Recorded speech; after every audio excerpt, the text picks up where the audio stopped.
गेले अनेक वर्ष म्हणजे मी 2000 पासून आहे तेव्हापासून त्यांच्या सानिध्यामध्ये आम्ही काम करतो आहे.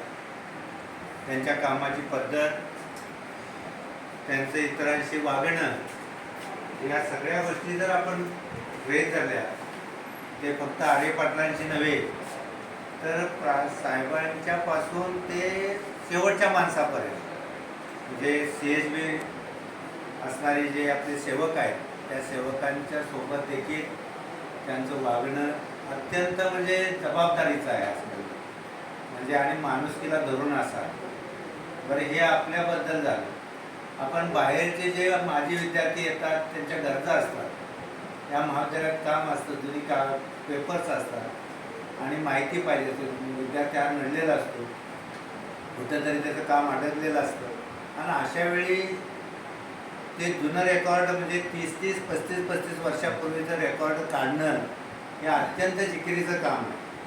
कारण या माझ्या ड्रावरमध्ये 6 महिन्यापूर्वीचा कागद आपण जरी काढायचं म्हटलं तरी आपण थोडं चालढकल करतो, पण 30-35 वर्षापूर्वीचं जीर्ण झालेलं रेकॉर्ड काढणं आणि त्या माणसापर्यंत परत फोन करून की तुमचं रेकॉर्ड कंप्लीट झालेलं आहे, घेऊन जा, इतकं जबाबदारीनं काम करणारा सेवक मी पाहिले. पण त्यामध्ये जर अग्रगण्य कोणाचं असेल म्हणजे खऱ्या अर्थानं नाव कोणाचं घ्यायचं असेल तर JB कराडकर यांचं घ्यावं लागेल. म्हणजे मला मान्य आहे तसं आपणाला पण मान्य करावं लागेल. हे आपण सर्व या मताशी सहमत असाल असं मला वाटतं.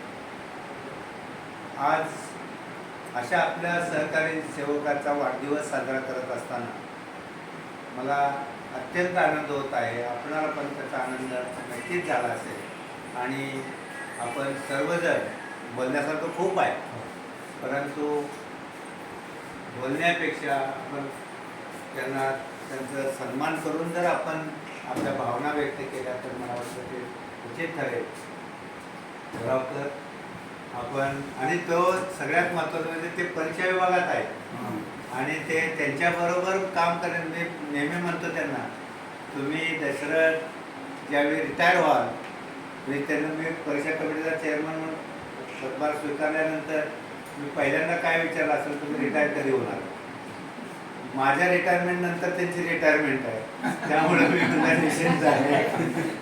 त्यामुळं मला वाटत नाही की माझ्या या कारकिर्दीमध्ये मला काही प्रश्न तयार होणार नाहीत. हे आपण सगळे कुटुंब आहोत, कुटुंबातील माणसं आहोत आणि अत्यंत खेळीमेळीच्या वातावरणामध्ये हे परीक्षेचं काम आपण करतो आहोत. भाटकर मॅडमसुद्धा तेवढंच आपल्याला सहकार्य करतात, पंकज सहकार्य करतो, संतोष वाघ अजून एक नवीन हात आपल्याला मिळालेला आहे. तर आपण सर्वजण JB कराडकर यांना वाढदिवसानिमित्त त्यांच्या भावी जीवनासाठी त्यांना चांगलं आरोग्य लाभो, आर्थिक प्रगती हो, अजून भौतिक सुख जी आहेत म्हणजे हेलिकॉप्टरमध्ये बसणं, विमानात बसणं, भौतिक सुखाच्या संकल्पना त्या पण त्यांना शक्य आहेत, त्याही त्यांचा प्रवास हो अशी परमेश्वराला प्रार्थना करतो. आपल्या सर्वांच्या वतीने त्यांना शुभेच्छा देतो आणि आपल्याला वाढदिवसाच्या पुन्हा